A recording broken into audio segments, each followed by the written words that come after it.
Olá, pessoal, bem-vindos a mais uma entrevista exclusiva no Portal Panrotas. Estamos aqui com o CEO da JMOB, Eduardo Quina. Tudo bem, Quina? Fala, Arthur. Tudo bem aí? Tudo jóia. Você está com um grande anúncio aí, um grande passo aí da JTB no Brasil. Está anunciando essa semana, é um processo que já vem de alguns anos, intensificado na pandemia, então gostaria de conversar com você para tirar algumas dúvidas. O que está acontecendo essa semana nos investimentos da JTB no Brasil? Perfeito. Obrigado aí pela oportunidade, né, Arthur, da gente bater um papo, conversar. A gente tomou uma decisão como grupo de que a gente vai entrar num processo, a gente vai executar agora um processo de hibernação, digamos assim, no lado da JMOB. A gente já vem num processo de concentração de negócios nossos na Quickly Travel. Vocês tiveram uma entrevista algumas semanas atrás, junto com o Masaki, o CEO da Quickly. A gente está intensificando esse processo e estamos optando por colocar a MOB num processo de hibernação durante o segundo semestre desse ano. A gente começa a executar esse processo agora, imaginamos concluí-lo aí até o final de 2021. O que você chama de hibernação? É chegar a zero operação, suspender as operações mesmo e manter só o nome no Brasil? Isso, na verdade, assim, a gente coloca, a hibernação, a chamada hibernação, por não ter um nome melhor para se referir a isso, seria um movimento, sim, de redução bastante grande, bastante drástica da nossa operação, do nosso volume. Uma redução bastante drástica também da equipe que hoje atua dentro da JMOB. E a partir daí, a gente acompanha um pouco o desenvolvimento do mercado a partir de então. A gente sente um pouco como que se dará essa retomada, que agora eu espero que ocorra efetivamente, né? Acho que estamos todos confiantes, eu sou otimista com relação a essa nova etapa que a gente está vivendo agora de recuperação. Eu acho que ainda vai ser um pouco lento, um pouco turbulenta, mas agora eu acho que ela vem, essa recuperação. Certo. Vamos esclarecer melhor o que acontece com os clientes. O objetivo é, durante um tempo, a JMOB ficar com 0 clientes e alguns passam para Quickly e outros vão ao mercado, né? O que vai acontecer? Isso. Na verdade, esse é um processo, Arthur, que a gente já vem fazendo antes dessa tomada de decisão. Por conta da pandemia, óbvio, né, a gente fez uma reestruturação nas nossas operações, os volumes caíram muito, né, a gente chegou a ter meses no auge da pandemia aí, com volume entre 5% a 10% do que era o pré-pandemia. A gente fez a lição de casa, reestruturamos toda a nossa operação. Alguns clientes, a gente entrou em processo de renegociação com eles, renegociação de condições comerciais, de preço, condições de nível de faturamento.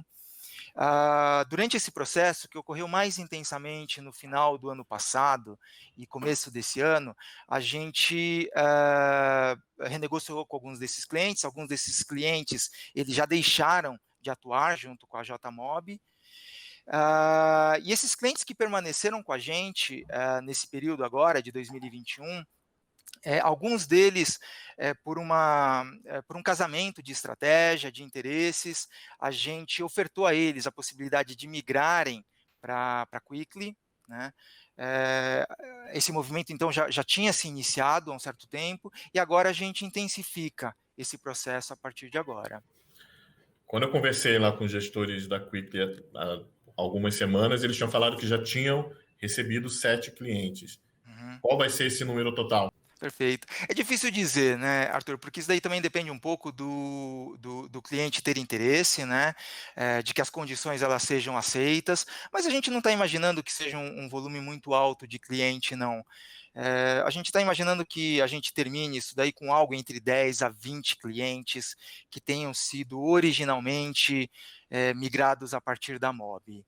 Então não é um número assim que eu te diria, a gente está fazendo uma migração em massa desses clientes, né? Acho que são poucos os que a gente acredita que faça sentido para a gente migrar, que tenham um fit estratégico, que aceitem as nossas condições, né? E que também queiram migrar. Também depende da parte do cliente, não depende somente da gente, né? E aí vem a segunda parte que eu estava falando. Quando a JTB começou a investir na Alatura ainda no Brasil, Eu lembro que tinha cerca de 1.000 clientes, mais de 1.000 funcionários, era uma estrutura muito, muito pesada, muito grande, baseada em volume, né? Uhum.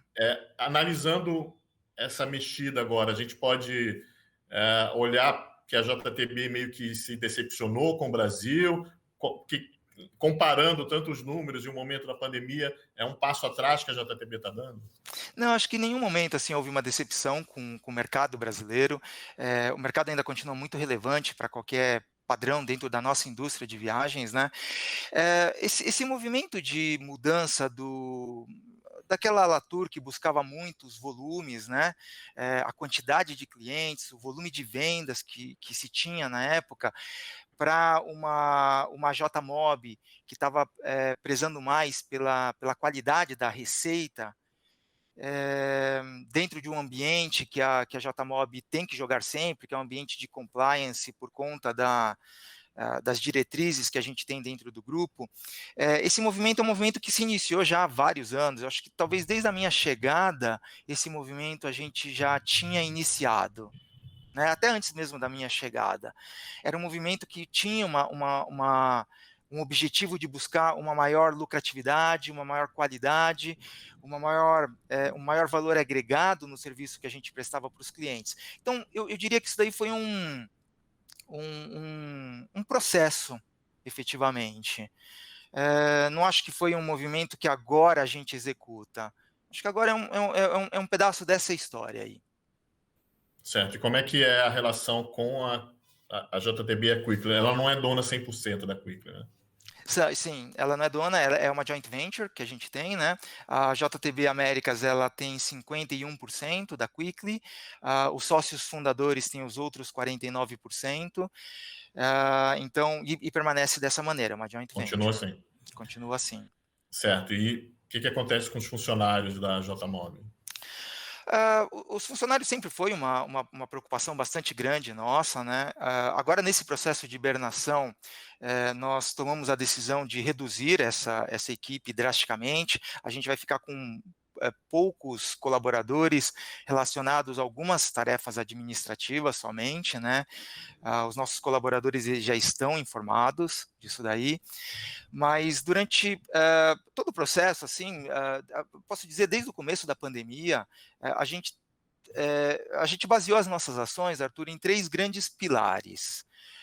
O primeiro pilar, fundamental para a gente, foi a questão da segurança e da sustentabilidade da relação com o colaborador. Esse é Uhum. um pilar super importante e vou falar dele um pouquinho mais. O segundo pilar importante foi a nossa relação com os nossos clientes, né? Colaboradores e clientes, lugar comum, mas são os nossos 2 principais ativos.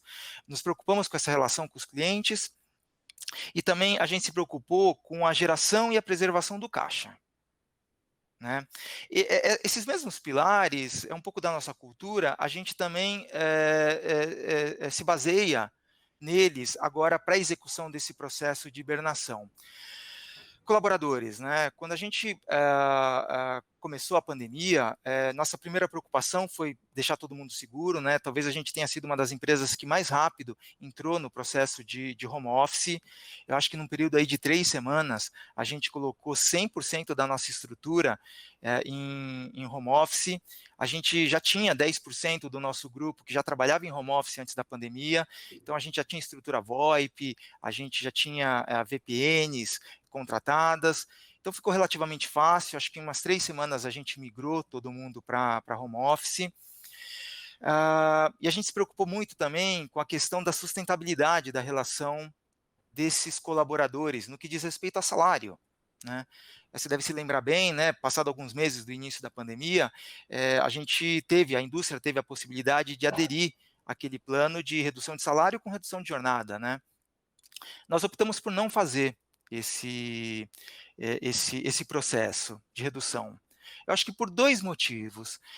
A gente tinha uma percepção de que a retomada pós-pandemia, ela era uma retomada lenta e que não atingiria, num curto espaço de tempo, os volumes de pré-pandemia dentro da nossa indústria, principalmente de viagens corporativas. E quando você tem esse tipo de percepção, aquele modelo do benefício ele é um modelo complicado de se adotar, né? nada contra quem adotou, cada empresa tem a sua particularidade, mas para o nosso caso, a gente achou que funcionaria bem esse modelo se fosse uma crise de curto espaço de tempo e que se retomasse os volumes pré-pandemia rapidamente, né? Vale a pena o benefício, porque você preserva empregos, preserva a caixa, e tudo bem aquela contrapartida que é você garantir a estabilidade de empregos por um certo período, né? Uhum. A gente optou por não fazer isso, pelo tipo de retomada que a gente imaginava que a indústria teria. E segundo, por causa da própria perspectiva do colaborador, Arthur. Porque, cara, é complicado, assim, tudo bem, você reduz a jornada pela metade, você reduz o salário pela metade, mas você não come pela metade, né? Você não faz meia refeição por dia, né? E se você imagina que isso daí tem que permanecer por muito tempo, você fica com colaboradores em uma situação bastante delicada. Então, respondendo à tua pergunta, né, como ficam os colaboradores nisso daí? Agora a gente vai reduzir a nossa estrutura de pessoal, mas durante toda a pandemia, ele sempre norteou muito as nossas tomadas de decisão. A gente praticamente não desligou nenhum colaborador até quase o final do ano passado, quando aí sim a gente começou um movimento de reestruturação, né? E acho que isso aí foi super importante para os nossos colaboradores, né? Uma coisa é você ser desligado ali no começo da crise da pandemia, outra coisa é você ser desligado agora que a economia começa a dar sinais, mostras de possibilidade de recuperação. Vocês começaram a pandemia com quantos colaboradores? Eu acredito que no começo da pandemia, como a JMob, a gente deve ter começado aí com uns 500 colaboradores, mais ou menos. E hoje são quantos? Hoje a gente está com 150 aproximadamente. E esse núcleo básico que você vai manter seriam quantos? É bem poucos. Basicamente funções administrativas, funções que estão relacionadas à empresa como entidade mesmo, né? Não sei te precisar quanto, mas seria um número bastante reduzido mesmo de pessoas. E estão sendo todos desligados, mas eles têm a possibilidade de serem aproveitados, alguns deles, na Quickly? Você acha que tem essa... Sem dúvida nenhuma, né? Eu acho que primeiro, a gente está procurando fazer esse processo corretamente, né? Então, mesmo quando há a possibilidade de algum colaborador nosso ser aproveitado na Quickly, que é uma empresa irmã nossa, a gente não tem feito transferência, a gente tem feito desligamento desses colaboradores, né? E, eventualmente, eles são recontratados a partir do zero pela Quickly, né? Sem dúvida, tem possibilidade de que alguns colaboradores eles possam ser recontratados pela Quickly, tem a possibilidade, obviamente, que esses colaboradores, gente de muita qualidade, de muito tempo de casa, vão achar espaço dentro da indústria, dentro de outras TMCs, dentro de outras agências, né? Então esse processo ele tá ocorrendo, sim, já teve alguns colaboradores nossos que foram recontratados pela Quickly, porque a Quickly está num momento que é um momento muito bom. Ele tem ganho novos clientes, tem recebido alguns clientes vindos da Mob.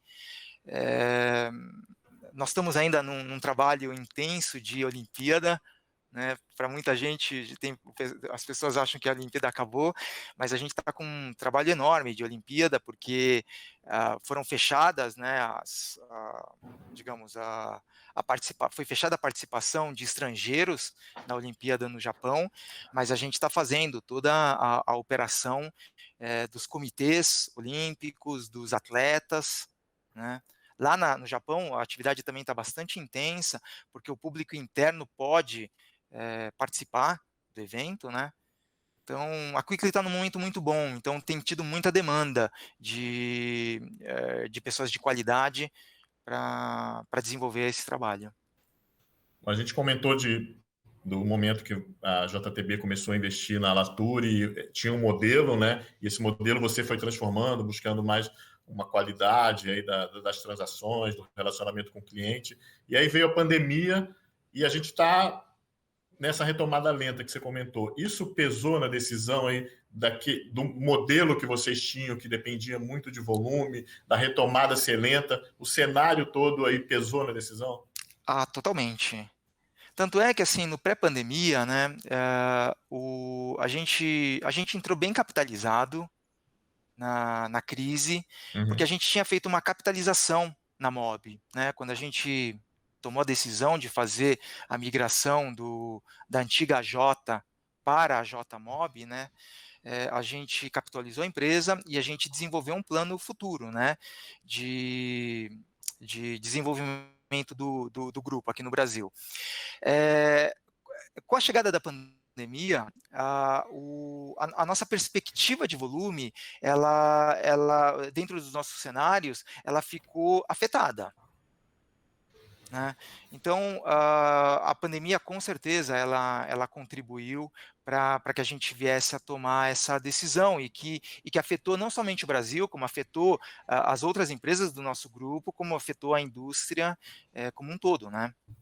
Então, e esperar a retomada ou acompanhar a retomada lenta com uma estrutura menor foi uma das opções ou como você já tinha a Quickly aqui, esse investimento na Quickly, a melhor solução era canalizar o que podia para a Quickly?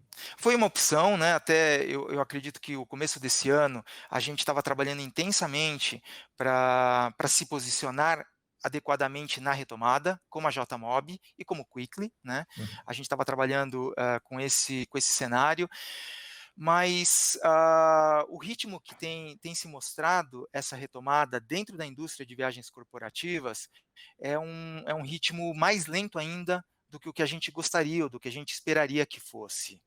Né? Você sabe que tem assim, eu comentei, né? Um dos pilares, falei de colaborador, né? Um dos pilares foi também a questão de geração e preservação de caixa, né? Uhum. A gente entrou capitalizado dentro da pandemia. Rapidamente, a gente tomou, como todo mundo, tomamos decisões para conter custos e despesas, economizar caixa, né? E nós fomos muito auxiliados, digamos assim, né? A indústria, ela se beneficiou de um problema que a gente tem na indústria, que é o problema do capital de giro. Em condições normais de temperatura e pressão, esse é um negócio que ele demanda capital de giro. A gente paga antes fornecedor e recebe depois de clientes, né? Só que quando você vem com uma pandemia que traz o volume de vendas a zero, esse capital de giro ele vem te ajudar, porque ele desempossa do mercado, né? Então, quando a venda cai para zero no começo da pandemia, você ainda paga fornecedor, obviamente naquele volume que é faturado, né? Você paga fornecedor aí por 20, 30 dias, não se tem um prazo maior do que esse no mercado. 20, 30 dias você ainda paga fornecedor por causa das vendas que você tinha feito no pré-pandemia, mas você ainda continua recebendo dos clientes por 2, 3, 4 meses. Né? Então, esse dinheiro todo desempossa. No começo da pandemia, ele ajudou Uhum. a indústria, ajudou a gente, ajudou as outras agências de viagens corporativas. Agora, na retomada, quando ela vier, esse é um movimento bastante preocupante, porque você tem exatamente o movimento inverso. Então, por conta disso, ligando um pouco os pontos, Arthur, por conta disso que a gente se preparou o ano passado todo, o começo desse ano, com essa reestruturação da nossa oferta de valor para o mercado. A gente trabalhou, renegociou condições comerciais de clientes que tinham um alto percentual de faturado, uma baixa utilização de cartão, né, que tinham prazos muito longos, que tinham FIIs que não cobriam o valor do serviço que era entregue, né? Então a gente começou esse movimento, né? E aí, obviamente, agora, com a tomada de decisão pela hibernação, a gente concretiza esse ciclo. E como é que você vê viagens corporativas pós-pandemia? A gente já sabe de algumas tendências, né? A gente viu que é possível fazer mais reuniões virtuais, alguns eventos híbridos, mas tem coisas que a gente não sabe ainda como é que vai acontecer. Em que você aposta? Como é que vai voltar esse viajante corporativo? Como que as empresas vão avaliar o que é relevante para viajar, para investir em eventos e encontros presenciais? Bom, pergunta de $1 milhão, né? Eu acho que todo mundo, e quem sou eu, assim, para ter uma visão segura, né, de como que isso retoma. Mas, assim, a gente olhando um pouco o próprio dentro do grupo, né, um pouco do que ocorre no mercado como um todo, do que a gente viveu nesses últimos tempos aqui no Brasil, eu acho que ela volta, a viagem corporativa ela volta, eh eu acho que ela volta de uma maneira diferente, volta em volumes diferentes. Eu acho que vai ter sim uma tendência das viagens elas serem mais bem aproveitadas. Eu acho que começa, diminui de forma relevante um pouco aqueles bate-voltas Uhum, malucos que a gente fazia, né? A gente vai valorizar um pouco mais essas viagens, a gente vai aliar ela com viagens de lazer, ou mesmo até com os chamados trabalhadores nômades, né? Você vai aliar isso e você vai trabalhar um tempo aqui, você vai trabalhar o outro tempo no Rio mesmo, né? Vai trabalhar um outro tempo em Santa Catarina, vai trabalhar um outro tempo em Miami. A gente acha que vai ter essa mudança de perfil, né? De viajante, então diminui um pouco esse volume frenético de viagens a todo momento, você está o tempo todo dentro de um avião, ah, e isso vai impactar a nossa indústria, vai impactar as agências de viagens corporativas por conta do volume, né? Então eu tenho um pouco essa visão, ela volta um pouquinho diferente, e só o tempo vai dizer, né, como que a gente vai reacomodar tudo isso uhum. daí, né, Arthur? E nesse período aí de reacomodação, em que a JMOB vai estar hibernando, a JTB continua de olho no Brasil para oportunidades. O investimento na Quickly, por exemplo, pode mudar, pode aumentar. Sim, a gente mantém o investimento na Quickly, a curto e médio prazo, assim, a gente não vê nenhuma possibilidade de mudança nisso daí. Acho que é uma joint venture que ela tem, transcorrido bastante bem, né, mas a JTB, sem dúvida nenhuma, ela continua de olho no mercado brasileiro, de olho na região, né. A gente tem uma presença bastante forte no mercado americano. O próprio grupo JTB ele está se reinventando por causa da pandemia. A gente tem buscado novas linhas de negócios, novas formas de atuação. Eu acho que vão surgir aqui no mercado brasileiro também outros modelos de negócio orbitando ao redor dessas viagens corporativas e de viagens a lazer. E o grupo vai continuar olhando isso daí, porque disso depende o futuro da nossa indústria de viagem, né? Quem perder esse bonde, a pandemia ela também nos trouxe muitas oportunidades de se reinventar, né? Como cidadão e como empresa, né? Então a JTB está bastante atenta para não deixar essas tendências não serem vistas por um problema de miopia, né? Então estamos bastante atentos com relação a isso daí. Legal. Uma última coisa, você continua sendo representante da JTB aqui no Brasil. Sim, eu represento a JTB, além da minha posição de CEO, né, dentro da MOB, eu continuo sendo representante da JTB Brasil, JTB Latino e da JTB Américas, que é quem é a dona da Quickly. Então, eu sou representante da JTB Américas aqui no Brasil e sou um dos membros de conselho da Quickly Travel. Então, continuo bastante envolvido aí nos negócios da Quickly, né? E vou capitanear todo esse processo aí de hibernação que a gente quer fazer na MOB. A gente quer fazer um processo bastante tranquilo, né? De hibernação. Ah, por isso que a gente está se programando de fazer isso no decorrer do segundo semestre desse ano, né? Tem um terceiro pilar que eu comentei, né? Que é o pilar de clientes, né? A gente falou de colaboradores, falamos da questão do caixa, mas teve um terceiro pilar que norteou todo o nosso processo de condução da pandemia e que vai nortear o nosso processo de hibernação, que é o pilar de clientes. Essa sempre foi uma preocupação muito grande do grupo, da MOB, de termos uma relação muito fair, muito honesta, muito transparente com os nossos clientes, né? Então, no ano passado, mesmo quando nós estávamos renegociando comercialmente os contratos, nem sempre essas renegociações são fáceis, né?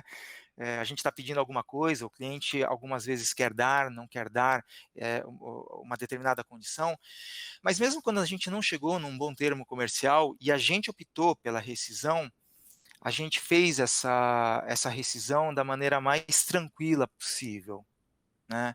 Então a gente, muitas vezes deu prazos para esses clientes superiores aos prazos contratuais, para que ele tivesse chance de buscar uma outra TMC, Uhum. né, fizesse um bid, né, pudesse fazer um processo como o departamento de compras desse cliente gostaria de fazer. Então a gente deu 2, 3, 4 meses para muitos clientes. A gente vai fazer isso agora também, nesse processo nosso de hibernação, para que a gente tenha essa relação preservada, né. Ainda continuamos atuando, como JTB, continuamos atuando na Quickly, né, então a gente não quer de maneira nenhuma que a gente tenha, feridas abertas na relação com os nossos, clientes, e também porque é a forma correta de você conduzir esse processo, né. A gente está falando de quantos clientes aí nesse período de hibernação? A gen é difícil dizer assim, porque a gente tem, muitos clientes hoje que estão com volume muito baixo de compra, né. Eles estão agora tendo a possibilidade de retomar as suas viagens, né. É difícil quantificar assim, mas a gente acredita que tem ainda talvez uma base aí de uns 50 clientes, mais ou menos, em que a gente tem um processo de negociação, né, e de hibernação ou de migração para Uhum. Quickly ou de migração para uma outra TMC. Joaquina, queria te agradecer aí por ter vindo esclarecer esse processo aí, que JTB volte a investir mais no Brasil em breve. Não, eu que agradeço a oportunidade, Arthur, é super bom falar de uma maneira mais direta, mais transparente, mais aberta, né. Eu agradeço muito aí o espaço que você está dando aí para a gente bater esse papo. Legal, obrigado. Obrigado.